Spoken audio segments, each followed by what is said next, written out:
இன்றைய ஆன்மீக தகவல் நிகழ்ச்சியில் நம்ம பார்க்க போகிறது பொதுவாகவே ரத்தனம் அப்படிங்கிறது அல்லது ஏதாவது ஒரு மோதிரம் அப்படிங்கிறது எந்த விரலில் அணிஞ்சிக்கலாம் அப்படிங்கிற கேள்வி நிறைய பேர் கேட்டிருக்கீங்க. அந்த கேள்விக்கான விளக்கத்தை தான் இன்றைய நிகழ்ச்சியில் பார்க்க இருக்கிறோம். பொதுவாகவே அதாவது ரத்தினம் அப்படிங்கிறது நம்ம அதிர்ஷ்ட ரத்தினம்னு சொல்லிகிட்டு இருக்கிறோம், அதே மாதிரி ராசிக்கான ரத்தினம்னு சொல்லிக்கிட்டு இருக்கிறோம். அல்லது பொதுவாகவே ரத்தினம் சம்மந்தப்பட்ட எதுவாக இருந்தாலும் அல்லது நவரத்தினமாகவே இருந்தால் கூட ஒருவர் ரத்தினத்தை அணியக்கூடிய விரல் அப்படிங்கிறது மோதிர விரல் அப்படிங்கிற விஷயத்தை சாஸ்திரம் சொல்லி வச்சிருக்குது.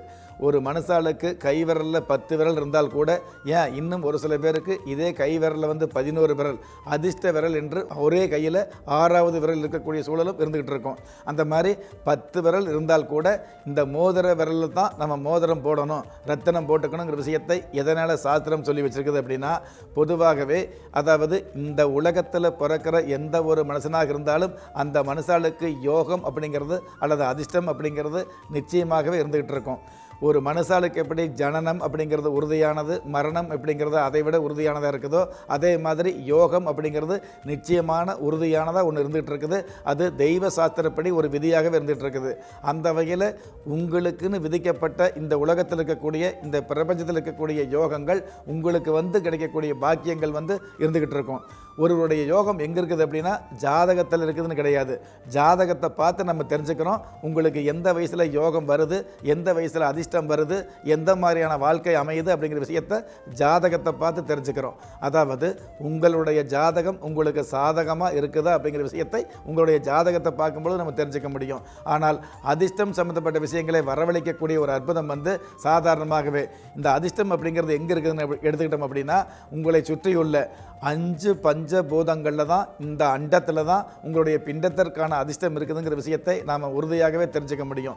நம்மை சுற்றியுள்ள அதிர்ஷ்டம் அப்படிங்கிறது வீசுகிற காற்றுல, பேய்கிற மலையில், அடிக்கிற வெயிலில் இந்த பஞ்சபூதங்கள் இருக்கக்கூடிய அதிர்ஷ்டம் உங்களுடைய உடம்புல மோதும் இல்லையா? இந்த வீசுகிற காற்று மூலமாக அதிர்ஷ்டம் வருதுன்னு வைங்களே, அந்த அதிர்ஷ்டம் ஒவ்வொரு மனுஷாளுடைய உடம்புல மோதக்கூடிய ஒரு அமைப்பு பார்த்திங்கன்னா எல்லோருக்குமே இருந்துக்கிட்டு இருக்கும்.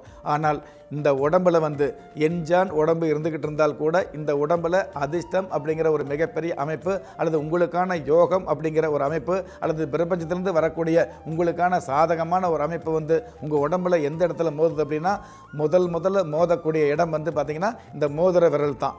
அதாவது ஒரு மனுஷாளுக்குடைய அதிர்ஷ்டமாக இருந்தாலும் யோகமாக இருந்தாலும் பிரபஞ்சத்திலிருந்து முதல்ல ஒரு மனுஷாளுடைய உடம்புல மோதக்கூடிய இடம் இந்த மோதிர விரல் அப்படிங்கிறதுனால தான் அதற்கு மோதிர விரல் அப்படின்னு பெயர் வச்சுருக்காங்க. அதாவது ரேகை வைக்கக்கூடிய இந்த விரலுக்கு கட்டை விரல், பெருவிரல் அப்படிங்கிற பேர் இருக்குது. அதுக்கடுத்து வரக்கூடிய விரலுக்கு ஆள்காட்டிங்கிற விரல் பேர் இருக்குது. அதுக்கடுத்து பார்த்திங்கன்னா நடுவிரல் அப்படிங்கிற ஒரு பெயர் இருக்குது. அதற்கடுத்து பார்த்திங்கன்னா சுண்டு விரல்னு ஒரு பெயர் இருக்குது. ஆனால் இந்த விரலுக்கு மட்டும் ஏன் மோதிர விரல் பேர் வைக்கிறாங்க அப்படின்னா, உங்களுக்கான அதிர்ஷ்டம் இந்த உலகத்திலிருந்து உங்களுடைய உடம்பில் மோதக்கூடிய ஒரு முக்கியமான பாகம், அதுவும் முதல் பாகம் இந்த மோதிர விரல். அதிர்ஷ்டம் மோதக்கூடிய விரலாக இருக்கிறதுனால தான் அது மோதிர விரலாக இருந்துகிட்டு இருக்குது. அதனால் உங்களுடைய ராசிப்படியோ அல்லது உங்களுடைய ஜாதகப்படியோ அல்லது உங்களுடைய லக்னப்படியோ நீங்கள் எந்த ரத்தினம் போட்டுக்கணும்னு நினச்சிக்கிறீங்களோ அந்த ரத்தினத்தை அணியக்கூடிய விரல் 10 விரல் இருந்தால் கூட அதில் மோதிர விரல் தான் நீங்கள் போடணுங்கிற விஷயத்தை நம்ம சாஸ்திர ரீதியாகவே தெரிஞ்சுக்கலாம். அதுவும் மோதிர விரலாக இருந்தால் கூட சில பேருக்கு சந்தேகம் வரும், இடதுகை மோதிர விரலா அல்லது வலதுகை மோதிர விரலாங்கிற எண்ணம் இருந்துகிட்டு இருக்கும். பொதுவாக கண்டிப்பாக எந்த ஒரு ரத்தினமாக இருந்தாலும் எந்த ஒரு மோதிரமாக இருந்தாலும் முதல்ல வலதுகை மோதிர விரலை தான் அணிஞ்சுக்கணும். ஒன்றுக்கு மேற்பட்ட மோதிரம் போடக்கூடிய சூழல் அல்லது அதற்கான வசதி வாய்ப்புகள் இருந்தது அப்படின்னா மோதிர விரலுக்கு அடுத்து மற்ற விரலில் மோதிரம் போடலாம். வலது கை மட்டும் இல்லாமல் இடது கையிலும் நீங்கள் மோதிரத்தை அணிஞ்சிக்கலாங்கிறது சாஸ்திர விதியாக இருந்துகிட்டு இருக்குது. அதனால் உங்களுடைய மோதிரம் அப்படிங்கிறது, உங்களுக்கான ரத்தினம் அப்படிங்கிறது எந்த விரலில் போடலாம் அப்படின்னா, கண்டிப்பாக வலதுகை மோதிர விரலில் தான் ரத்தினத்தை அணியணும் அல்லது மோதிரத்தை அணியணுங்கிற விஷயத்தை இந்த நிகழ்ச்சி மூலமாக நாம் தெரிஞ்சுக்கலாம். ஆன்மீக தகவல். இன்றைய ஆன்மீக தகவல் நிகழ்ச்சியில் சுக்கிர தசை அப்படிங்கிறது எல்லோருக்குமே நன்மை செய்யுமா? சுக்கிர தசை வந்தது அப்படின்னா ஆடம்பரம் அப்படிங்கிறது நிச்சயமாக கிடைக்குமா அப்படிங்கிற விஷயத்தை பார்க்குறோம். பொதுவாகவே நவ கிரகங்களில் சுக்கிர பகவானுக்கு வெள்ளி அப்படிங்கிற ஒரு சிறப்பு பெயர் இருந்துகிட்டு இருக்குது. உங்களுடைய ஜாதகத்தில் கிள்ளி கிடைக்கக்கூடிய யோகங்களை அள்ளி கொடுக்கக்கூடிய அமைப்பு இந்த வெள்ளி சுக்கிரனுக்கு உண்டான சிறப்பாக இருந்துகிட்டு இருக்குது. அதனால தான் கிராமப்புறங்களில் பார்த்திங்கன்னா சாஸ்திரம் தெரியுதோ இல்லையோ, ஜாதகம் தெரியுதோ இல்லையோ, ஒருவர் திடீர்னு வசதி வாய்ப்பாக ஆடம்பரமாக இருந்தார்னு வைங்களே, அவருக்கு ஏதோ சுக்கிரதசை அடிக்குதுன்னு சொல்லி சாதாரணமாகவே ஜாதகம் தெரியாதவர் கூட சொல்லுவோம். அதை நம்ம கேள்விப்பட்டிருப்போம். அதாவது ஒருவர் ஒருவர் திடீர்னு வசதியாகவோ அல்லது ஆடம்பரமாகவோ அல்லது சொகுசான ஒரு வாழ்க்கை வாழ்ந்தார் அப்படின்னா அவருக்கு சுக்கிரதசை அடிக்குது அப்படிங்கிறது சாதாரண மக்களுக்கு கூட தெரிஞ்ச ஒரு யதார்த்தமான விஷயமா இருந்துட்டு இருக்குது. அப்படிப்பட்ட சுக்கிர பகவான், அதாவது இந்த சுக்கிர பகவான் பொதுவாகவே ஒருவருடைய ஜாதகத்தில் 20 வருஷத்துக்கு ஆதிபத்தியம் எடுக்கிறாருங்க. அதாவது சூரிய பகவான் 6 வருஷம், சந்திர பகவான் 10 வருஷம், சனி பகவான் 19 வருஷங்கிற ஒரு அமைப்பில் இருந்துட்டு இருந்தால் கூட சுக்கிர பகவானுடைய அமைப்பு அப்படிங்கிறது ஒரு ஜாதகருக்கு 20 வருஷம். 20 வருஷ ஆதிபத்தியத்தில் தன்னுடைய வாழ்நாளில் வாழும் பொழுதே சொர்க்கம் அப்படிங்கிற விஷயத்தை நம்ம நிறைய பேர் கேள்விப்பட்டிருப்போம் இல்லையா?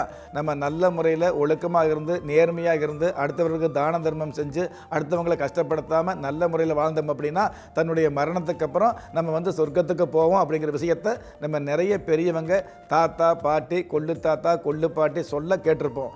ஆனால் வாழும் காலத்திலேயே சொர்க்கம் அப்படிங்கிற விஷயத்தை சுயரூபத்தோடு கொடுக்கக்கூடிய அமைப்பு சுக்கிர பகவானுக்கு உண்டான மிகப்பெரிய சிறப்பு.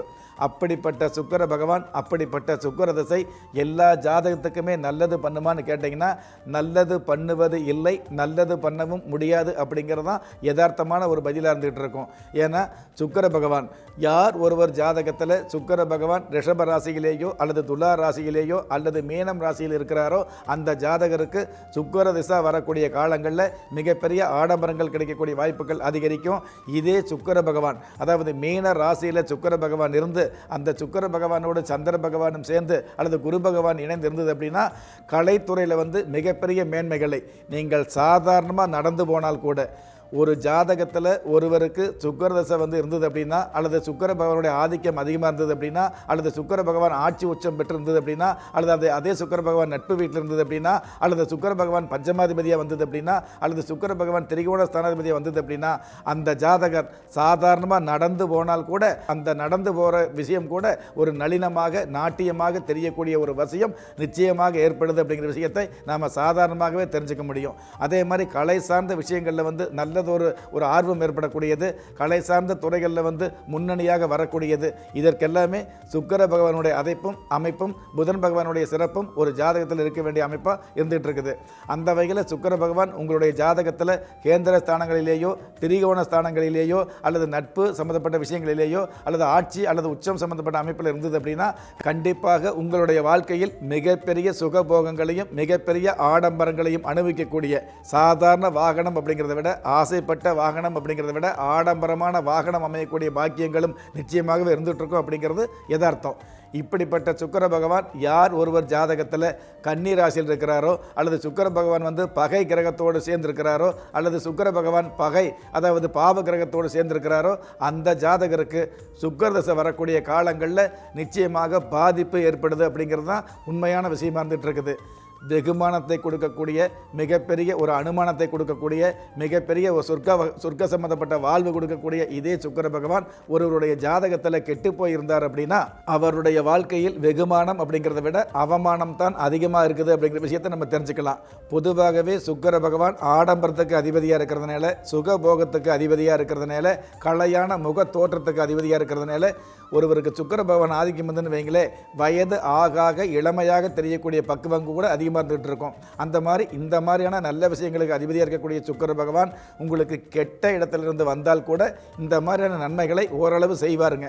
ஆனால் கொடுத்த நன்மைகளை திரும்ப எடுத்துக்கொள்ளக்கூடிய சாதாரணமாக சைக்கிளில் போயிட்டுருக்கிற உங்களை ஒரு கார் வாங்குகிற அளவுக்கு முன்னேற்றி கொடுத்து மறுபடியும் சைக்கிள் வாங்கக்கூடிய ஒரு சூழ்நிலையை ஏற்படுத்தி கொடுக்கக்கூடிய அமைப்பு தான் கெட்ட சுக்கிரனுக்கு.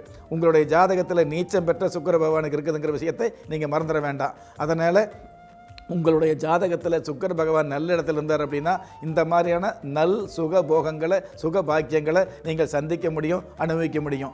உங்களுடைய ஜாதகத்தில் சுக்கிர பகவான் ஏருக்கு மாறாகவோ அல்லது நீச்சம் பெற்றோ அல்லது பகை பெற்றோ இருந்தது அப்படின்னா அல்லது பாவக்கிரகங்களால் பீடிக்கப்பட்டிருந்தது அப்படின்னா அதற்குண்டான பரிகாரங்கள் உங்களுடைய ஜாதகத்தை பார்த்து அந்த ஜாதக ரீதியாக ஒரு சில வழிபாடுகள் அல்லது ஒரு சில பரிகாரங்களை காலம் தாழ்த்தாமல் செஞ்சுக்கிட்டோம் அப்படின்னா இந்த வாழும் காலத்திலேயே மிகப்பெரிய மேன்மைகளை யாராக இருந்தாலும் சந்திக்க முடியும் அப்படிங்கிறது ஜோதிட யதார்த்தம்.